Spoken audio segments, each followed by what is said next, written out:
Hello, this is the Channeling the Power of the Sun project for the engineering course 1331, presenting our NAE grant challenges in solar energy. We are Muniba. Grace. Emmanuel. Jesus. For our program, we manipulated solar energy data from the Open Photovoltaic Project from the National Renewable Energy Laboratory, a database of public data for PV installation data for the United States.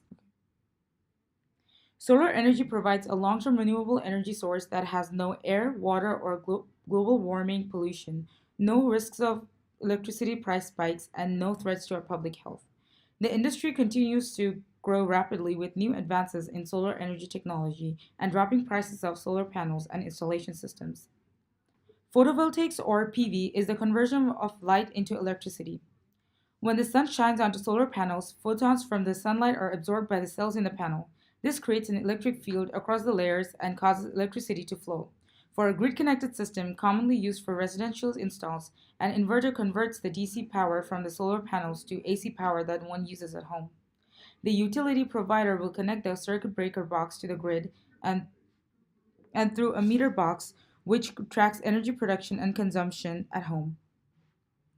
A solar meter is also used to monitor real-time energy production and calculate a system's return on investment, with some energy providers offering incentive programs to net meter or providing electricity to the homeowner in low production times in exchange for sending excess energy to the utility provider in high production times. Installing solar panels is not a DIY project. It requires a local utility provider with proper permits and licenses. From the table, the installer names are listed in a column and are related to the location of installation. As engineers, some challenges that we are faced with in solar energy, more specifically solar panel, is reducing the cost of materials and production needed to create solar panels, making solar panels more available to increase total solar energy produced worldwide, improving the solar panel's photovoltaics capacity or conversion of light into electricity of the panels, and developing panels to absorb more light in different positions rather than fixed or tilt, and different locations where the sunlight varies based on climate. For example, Texas versus Washington. As a group, we are interested in how the location of the installed solar panels would affect the energy output and overall cost, so we set out to design our program around these three aspects. The algorithm for the simple goals of this project is this. So first we sort the solar PV data from the user input into and by any of the 8 columns. So the user would be prompted with a menu asking them to select one data type from the 8 columns. The user would be prompted with another menu after that, asking them if they would like to sort the table by ascending or descending, and then depending on whether they said yes, and depending on whether they said ascending or descending, they would get a Excel file that outputs. For every input, a data validation is performed before each task to best match the available PV data. For the state column, the length of the input was validated to be 2 letters to match the US 2-letter state code abbreviations found in the PV file and appear at least once in the table. For the zip code column, the length of the input was validated to be 5 digits to match the basic 5-digit format found in the PV file and appear at least once in the table. For the city and county columns, the input was validated to be the full name in any lowercase, upper or lowercase, and appear at least once in the table. For the cost column, the input was validated to be a positive number, input as one value, and appear at least once in the table. And if any input did not appear at least once in the table, the user was prompted with a menu to either re-input a new value in the selected category or restart the program.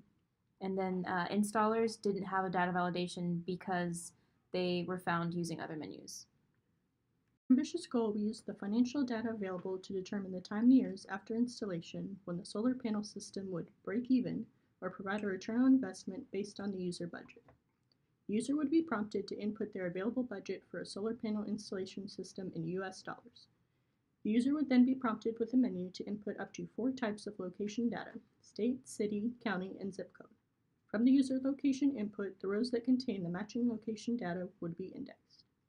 For every row, the user input budget would be compared with the associated installation cost in the cost column. For every row where the cost was less than the user budget, the code would continue to calculations. If every cost was greater than the user budget, an fprintf would read, "It is not feasible to plan a solar energy installation at the selected location and available budget, with deficient funds of the difference in US dollars." And they would be prompted to rerun the program.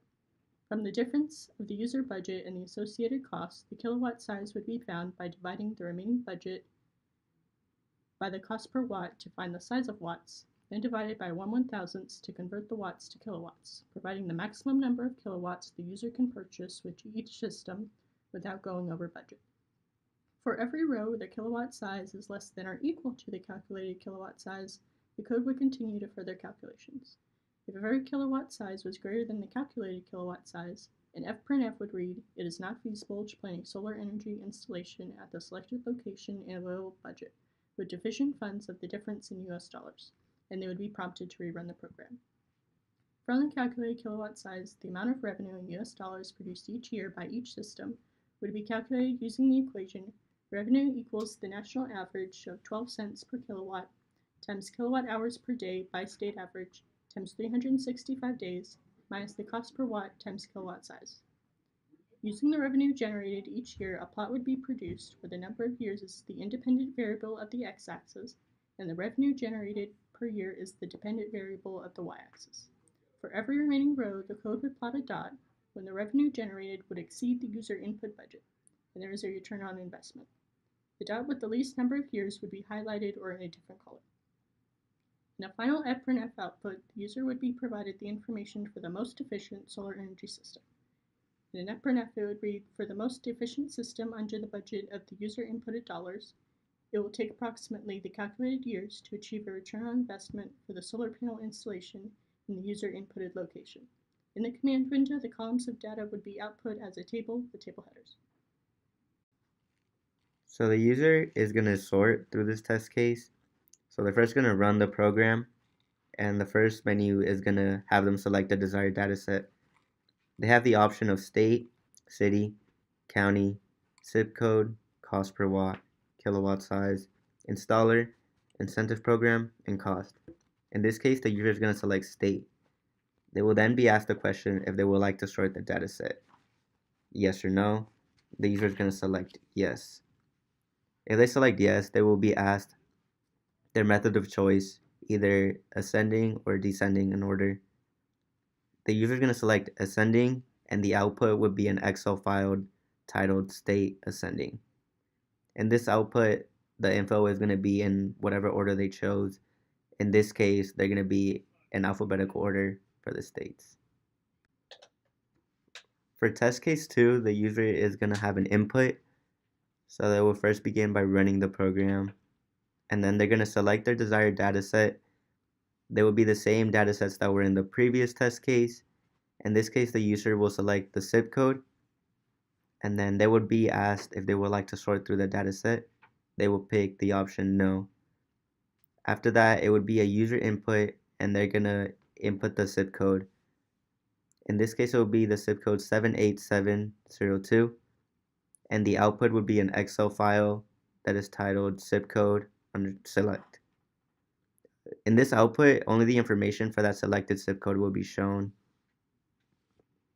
So once the user has inputted the state and the county, the output will have as many columns as the user has selected. So in this case, it is only going to show all of the options that are in Travis County and that are inside the state of Texas. But the columns can go as much as 8 columns with all the different information, such as the city, the county, zip code, cost per watt, etc. A test case for the ambitious goal, we will have the user invest $25,000 in an installation. The output for it is going to be a plot of years in versus revenue. The most efficient solar panel installation will be worth $19,250, and it will be with Austin Energy in Travis County, and a return of investment after approximately 9 years. Alright, so for applications of the code, this code is applicable to people who would like to see if solar panels are worth installing at a residence. So it applies to people who are on the edge of buying solar panels. It also helps the user find if solar panels would fit their budget. So the code outputs an Excel document that gives prices of electricity per kilowatt hour. So with that, the user can calculate if it would be worth it to put solar panels on their home and if they want to buy and install solar panels. The result will indicate if it is worth installing solar panels in a household, as well as the total cost needed in order to have a solar powered home. So this code is intended for the average user. It's meant to be user friendly, and it's for people who want solar power at their homes who are tired of using fossil fuels. So this data is limited to only the United States. Our data was originally from the entire world, so we limited the data to just the US. Um, the code doesn't talk about the weather in the city or the state selected. So, for example, in Seattle, it rains a lot, so solar panels wouldn't be as effective as like California, where it's mostly sunny.